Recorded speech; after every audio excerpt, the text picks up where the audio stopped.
Hola, ¿qué tal? Esta es la segunda parte de miología, en la cual vamos a ver a grandes rasgos los principales músculos que conforman el cuerpo humano. Más que nada es localizar los principales de acuerdo a los segmentos o regiones del cuerpo. Por ejemplo, en la región del cráneo y de la cara vamos a destacar en los músculos faciales los que se encuentran rodeando las aberturas de la cabeza, por ejemplo como los orbiculares de los ojos y el orbicular de la boca. El músculo buccinador, por ejemplo, es uno de los músculos principales de la mejilla.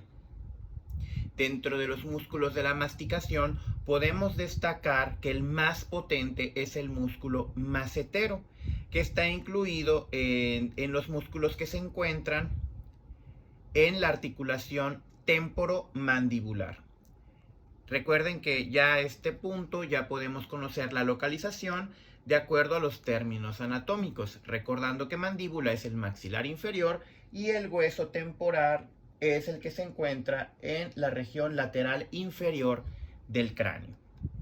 Los músculos de la lengua tienen la característica de que los llamados extrínsecos van a mover toda la lengua en distintas direcciones, mientras que los intrínsecos van a modificar la forma de la lengua. Es decir, un extrínseco haría el movimiento, por ejemplo, lateral, mientras que uno intrínseco, por ejemplo, nos ayudaría a hacer la forma de taquito.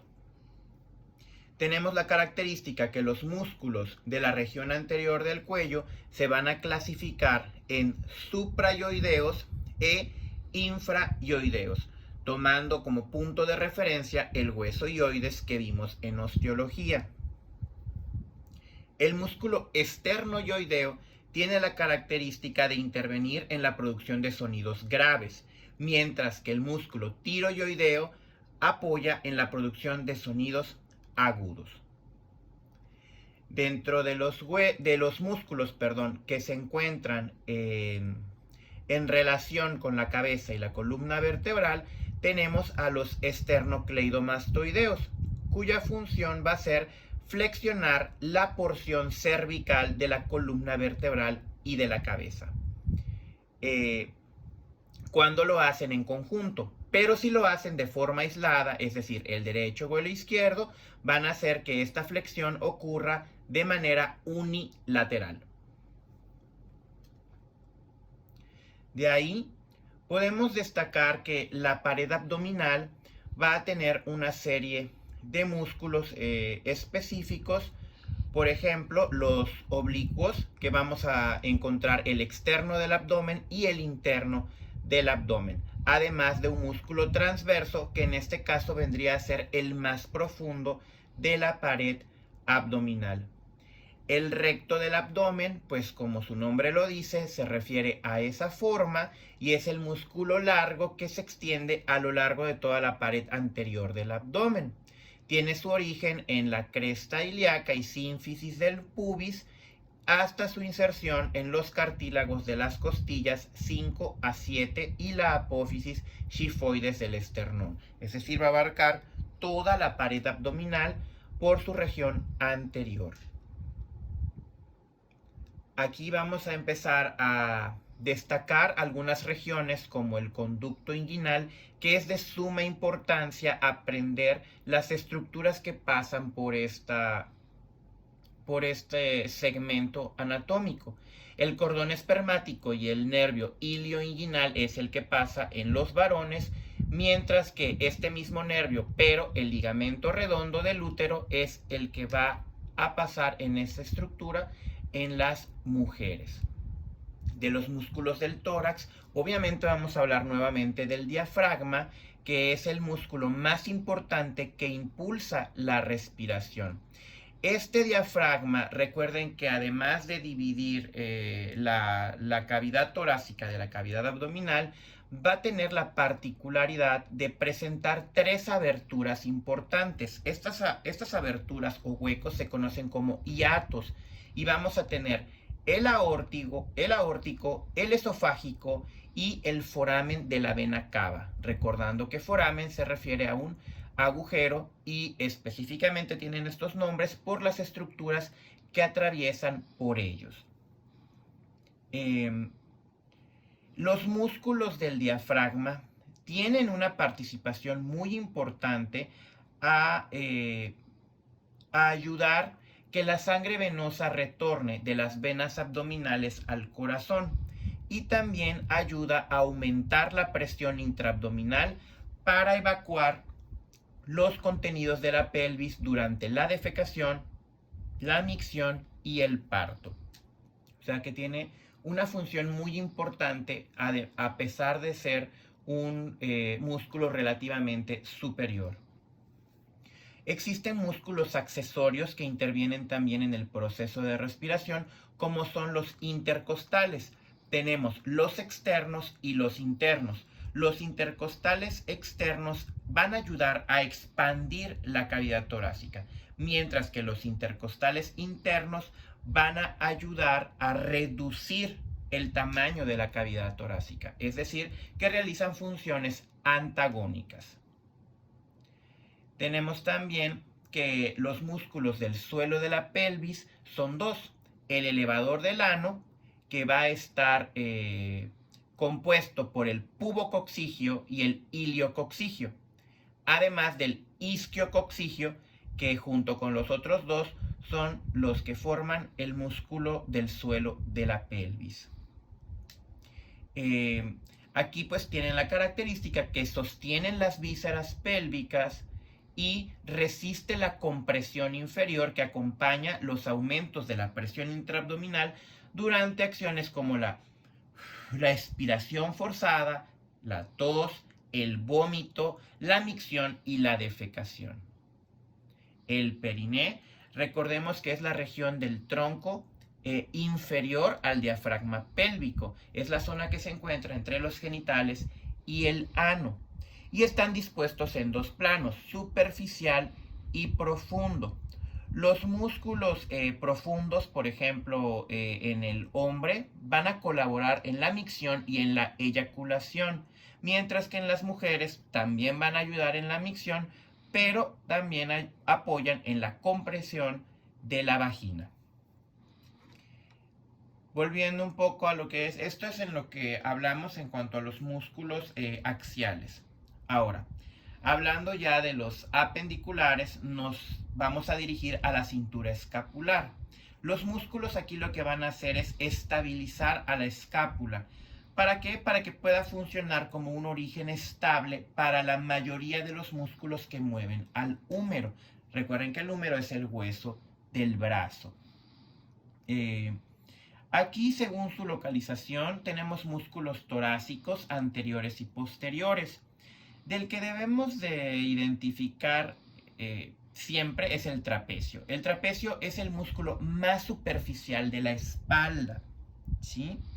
Y cubre la región cervical posterior y la región superior del tronco.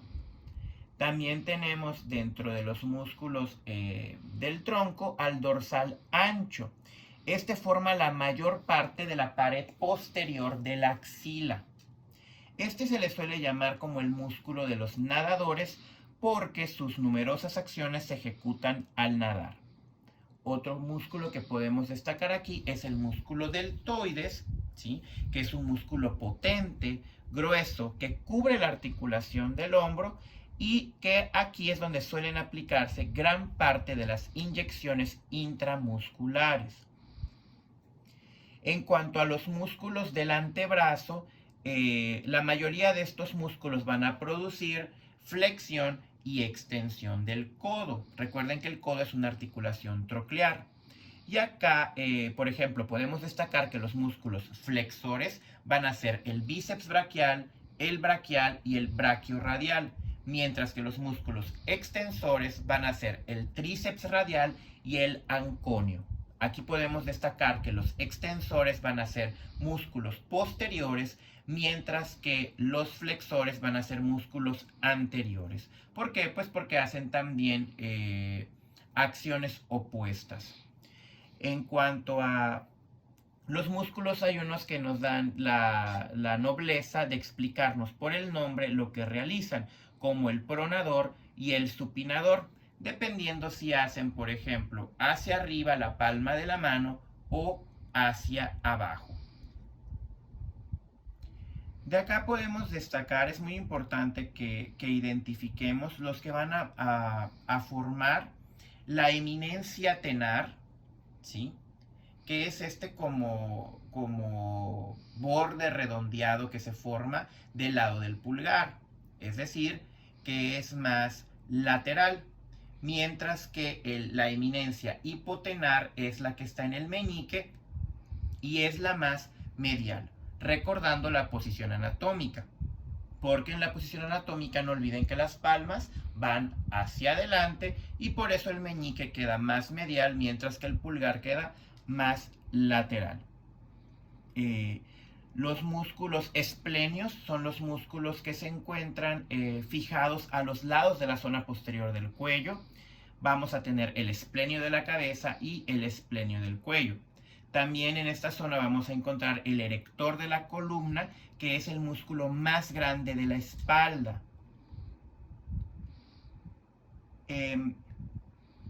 Además, existe el grupo longísimo, que esto se debe a la longitud larga respecto a otros músculos. Y está caracterizado o está compuesto por tres, que es el longísimo de la cabeza, el longísimo del cuello y el longísimo torácico. Esto de acuerdo a la región cefálica, cervical y torácica.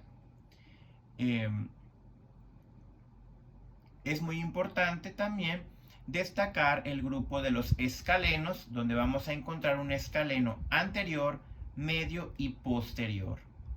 Esto es igual dentro de la misma región anatómica. Ahora, los músculos del miembro inferior tienen como funciones la estabilidad y la locomoción, así como el mantenimiento de la postura. De aquí podemos destacar que hay tres músculos glúteos, que es el mayor, el medio y estos tienen la característica, y el menor, tienen la distinción que en el glúteo medio es el sitio común para la inyección intramuscular. Muchos pudieran creer que se realiza la inyección en el glúteo mayor, pero no, esto es en el glúteo medio. En estas regiones también es importante recalcar la importancia del triángulo femoral, porque en este triángulo femoral es un punto de acceso fácil a la arteria femoral. Y aquí es donde se introducen catéteres que se pueden introducir hasta la aorta y finalmente hasta los vasos coronarios del corazón. Son útiles para un cateterismo cardíaco, para una angiografía coronaria y otros procedimientos que involucran al corazón. Pero también en esta zona suelen aparecer hernias inguinales. Esto no lo olviden, es una importancia del triángulo femoral. Ahora bien, el músculo cuádriceps femoral es el más grande del cuerpo y cubre la mayor parte de las superficies anterior y laterales del muslo. De ahí también podemos destacar la fosa poplitea, que es un espacio triangular de la cara posterior de la rodilla. Esto ya lo habíamos comentado en otras clases. Y recordemos que acá van a ver, en los miembros es donde se va a apreciar más lo que son los compartimientos. Recuerden que los compartimientos son zonas bien identificadas, en las cuales tiende a haber inflamación y esto puede generar diversas patologías dolorosas. Dentro del miembro inferior también es muy importante destacar el tendón calcáneo, que es el que nosotros conocemos como tendón de Aquiles. Y recuerden que más que nada, sé que es una unidad muy extensa, pero lo importante es poder reconocer la localización de estos músculos. Hay muchos otros que se mencionan en el resumen.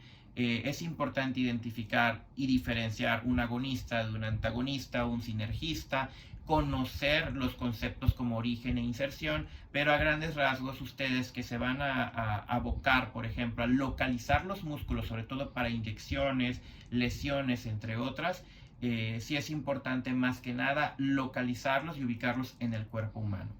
Como pueden ver en esta imagen, vamos a identificar algunos de los que hablamos. Por ejemplo, el orbicular de los ojos, ¿sí?, que rodea una de las cavidades, el orbicular de la boca.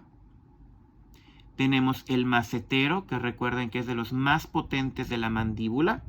Y por aquí se encuentra el buccinador, que es el que forma la mejilla. El platisma, que pueden ver que es un músculo ancho que va desde la mandíbula hasta el cuello. Los esternocleidomastoideos, que hay a ambos lados. El esternoioideo, que ya habíamos hablado de él. El deltoides, que es el músculo del hombro pectoral mayor. Los serratos. El recto del abdomen, que es donde los famosos cuadritos que se forman, ¿sí? Y acá tenemos el bíceps braquial, el solo braquial. En cuanto a los del antebrazo, tenemos el que es pronador, ¿sí? Los músculos tenares, que forman la eminencia tenar, que se encuentra hacia el pulgar. Los músculos hipotenares, que forman la eminencia hipotenar hacia el meñique. Encontramos también este músculo largo que se conoce como sartorio, el pectíneo, ya estando en el miembro inferior, el recto femoral. Y también podemos ver otras estructuras como el tendón rotuliano, que recuerden que tendón es como una continuidad del tejido conectivo, que es el perimicio, endomicio y epimicio. El sóleo, acá tenemos el músculo sóleo, pero hay algunos que se localizan más en la región posterior. Por ejemplo, vuelvo a ver el esternocleidomastoideo, que se encuentra a ambos lados, el trapecio, que es el superficial de la espalda. Tenemos el dorsal ancho, que es el que llamamos de los nadadores. El tríceps no se lo mencioné en la imagen anterior porque el tríceps es posterior. El anconio, ¿sí? Recuerden que estos dos están relacionados con los movimientos de la articulación troclear del codo. Acá apreciamos el braquio radial y vemos el glúteo medio y el glúteo mayor. Acá es donde se realiza la inyección intramuscular. En la pierna, perdón, en el muslo podemos ver el grácil, la fosa poplitea, el sartorio, pero eso se aprecia mejor de manera anterior, el gastrocnemio, que es el que forma la pantorrilla, ¿sí? Y el tendón calcáneo, que es muy destacado.